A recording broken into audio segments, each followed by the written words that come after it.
जब दूसरों के बारे में बोलने की बात हो तो कोई भी चुप नहीं रहता।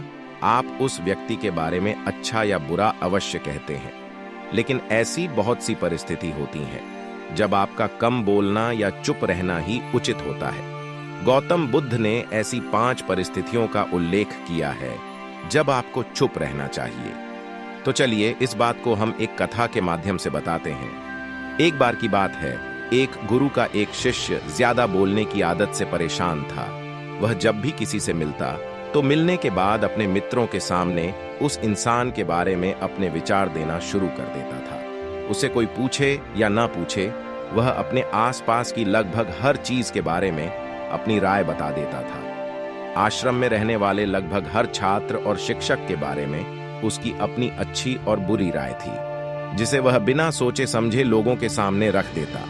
जब भी आश्रम में रहने वाला कोई दूसरा छात्र अपनी समस्या लेकर उसके पास आता तो वह उसको पूरी बात सुना देता और उसे सलाह देना शुरू कर देता। वह अक्सर अपने मित्रों से कहता रहता, तुम्हें यह काम ऐसा करना चाहिए था, वह काम ऐसे करना चाहिए था। उसको अपने आसपास चीजों के बारे में जो भी आधा अधूरा ज्ञान था, उन्हें मित्रों के बीच बोल बोल कर अपने ज्ञान का दिखावा करता रहता। उसकी इन्हीं हरकतों की वजह से आश्रम का कोई भी छात्र या शिक्षक उसे गंभीरता से नहीं लेता था। अक्सर उसके साथ पढ़ने वाले छात्र उससे दूर रहने की कोशिश करते थे, क्योंकि वो हर बार उन्हें सलाह देने लगता था। कोई भी उसे अपना मित्र बनाना नहीं चाहता था, सब उससे दूर रहना ही पसंद करते थे। अक्सर आश्रम में रहने वाले कई छात्र उसके पीठ पीछे उसकी इन आदतों की वजह से उसका मजाक बनाते थे। उस लड़के को भी पता था कि उसकी ज्यादा बोलने की आदत की वजह से कोई भी उसे पसंद नहीं करता। वह भी अपनी इस आदत को बदलना चाहता था, लेकिन वह चाहकर भी हर बात पर अपनी राय देने की आदत छोड़ नहीं पा रहा था। एक दिन वह अपने गुरु के पास गया और अपनी सारी समस्या गुरु को बताई। गुरु ने कहा, बेटा, ज्यादा वही इंसान बोलता है जिसे लगता है वह सब कुछ जानता है, पर जो इंसान यह मानता है कि वह बहुत ही थोड़ा जानता है और ऐसा बहुत कुछ है जो उसे सीखना है, तो वह कभी भी जरूरत से ज्यादा नहीं बोलता और ना ही बिना मांगे किसी को राय देता है। इसलिए पहले खुद के अंदर का ये अभिमान हटाओ कि तुम्हें सब कुछ पता है। शिष्य ने गुरु के सामने अपना सिर झुका दिया। गुरु ने कहा, तुम्हारे ज्यादा बोलने की आदत को मैं एक दिन में तो खत्म नहीं कर सकता। यह आदत तुम्हें खुद ही अपने अंदर धीरे धीरे कम करनी होगी, लेकिन तुम्हें यह जरूर बता सकता हूं कि किन मौकों पर तुम्हें शांत रहना चाहिए, ताकि तुम खुद को दुखी होने से और किसी बड़ी मुसीबत में पड़ने से बच सको। शिष्य ने गुरु की बातों से सहमति दिखाते हुए अपना सिर हां में हिला दिया। गुरु ने कहा, बेटे, इन 5 मौकों पर हर इंसान को अपना मुंह बंद रखना चाहिए। पहली स्थिति, जब तुम्हें लगे कोई तुम्हारे भावनाओं को तुम्हारे शब्दों से नहीं समझ सकता, उस समय तुम्हें चुप रहना चाहिए। अक्सर हम लोगों को अपने दुख और परेशानियां बताना शुरू कर देते हैं, जबकि हमारे आसपास रहने वाले ज्यादातर लोगों को इससे कोई मतलब नहीं कि हमारे जीवन में क्या गुजर रहा है। हर इंसान को केवल खुद से मतलब होता है। वह केवल खुद के बारे में बात करना चाहते हैं, वह केवल खुद की तारीफ सुनना चाहते हैं। उन्हें हमारे जीवन की परेशानियों से कोई मतलब नहीं और ना ही वह सुनना चाहते हैं। हो सकता है 1 या 2 बार वह तुम्हारी दुख भरी कहानी सुन भी ले, लेकिन उसके बाद तुमसे दूर भागना शुरू कर देंगे, क्योंकि कोई भी किसी दुखी और असहाय इंसान के साथ रहना पसंद नहीं करता। इसलिए कभी भी अपने कुछ करीबी मित्रों और परिवार वालों को छोड़कर किसी ऐसे इंसान को अपनी परेशानी ना बताएं जो तुम्हारे बातों को समझने के बजाय उनका मजाक बनाए या तुम्हारी मजबूरी का फायदा उठाए। दूसरी स्थिति, जब तुम्हें यह ना पता हो कि किसी विशेष मौके पर क्या बोलना है या किसी विशेष घटना के बारे में आधा अधूरा ही ज्ञान हो, तो ऐसे मौके पर तुम्हें चुप ही रहना चाहिए। ऐसा इंसान जो आधा अधूरा ज्ञान होने के बाद भी उस विषय में बात करता है, वह अक्सर ही मजाक का पात्र बनता है और कोई भी ऐसे इंसान को कभी गंभीरता से नहीं लेता।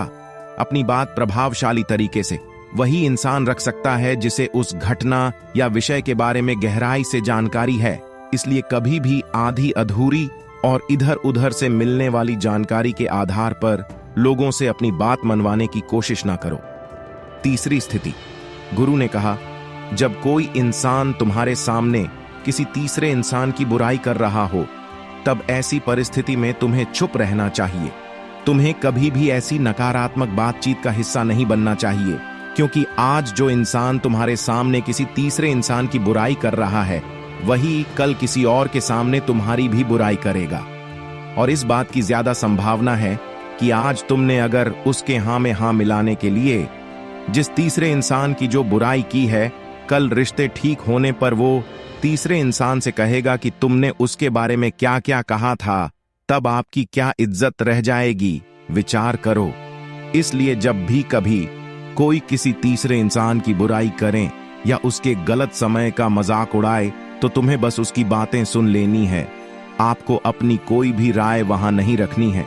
चौथी स्थिति, जब कोई तुम्हारे ऊपर गुस्सा करे और तुम्हें अपमानित करने की कोशिश करे, तब ऐसी परिस्थिति में तुम चुप रहकर सामने वाले के गुस्से को कम कर सकते हो और स्थिति को बिगड़ने से बचा सकते हो, क्योंकि क्रोध एक ऐसी मानसिक स्थिति है जो बुद्धि को हर लेती है।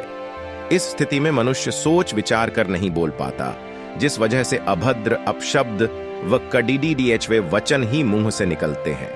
जब तुम सामने वाले के क्रोध का जवाब क्रोध से ना देकर उस समय चुप रह जाते हो, तब यह बात उस क्रोध करने वाले इंसान के दिल में लगती है और गुस्सा कम होने पर उसे अपनी गलती पर पछतावा होता है। लेकिन तुम्हारा हर परिस्थिति में चुप रहना भी ठीक नहीं है। अगर कोई गलत कर रहा हो तो तुम्हें उसका जवाब भी देना है। हर बार तुम्हारा मौन रहना सामने वाले की गलत हरकतों व उद्दंडताओं को बढ़ावा देने जैसा होगा। लेकिन कुछ लोग ऐसे होते हैं जिन्हें हमारा चुप रहना उन्हें हमारी कमजोरी प्रतीत होती है। गुस्से के दौरान चुप रहने का यह तरीका केवल परिवार, सगे संबंधी और कुछ निकट मित्रों के लिए सही है, ना कि हर इंसान के लिए। अगर तुम हर जगह चुप रहने लग गए तो इसका गलत फायदा उठाया जा सकता है। पांचवी स्थिति, जब कोई इंसान अपने जीवन की किसी दुख भरी घटना या परेशानियों से गुजर रहा हो, तो तुम्हें चुप रहकर सिर्फ उसके बातों को सुनना है। लेकिन ज्यादातर लोग ऐसे होते हैं कि किसी ने उनके सामने अपनी समस्या सुनाई नहीं की, उन्होंने समाधान देना शुरू कर दिया। जबकि कोई इंसान अपना समझकर ही हमसे अपनी परेशानी साझा कर रहा होता है, ना कि वो आपसे किसी सुझाव की उम्मीद से बता रहा होता है। वह बस ये चाहता है हम उसकी पूरी बात ध्यान से सुन लें। जब हम किसी की परेशानी को ध्यान से पूरा सुन लेते हैं, तो उस इंसान को एक मानसिक व आत्मिक शांति मिलती है। उसे ऐसा लगता है कि चलो कोई तो मेरी बात को समझा। परेशानी के समय में किसी इंसान को सांत्वना देने का सबसे अच्छा तरीका है कि हम बस उस इंसान की पूरी बात को ध्यान से सुन लें। जब हम लोगों की बातों को बिना उन्हें बीच में रोके और बिना किसी सलाह दिए पूरे ध्यान से सुनते हैं, तो उनकी नजरों में हमारे लिए सम्मान और स्नेह का भाव पैदा हो जाता है।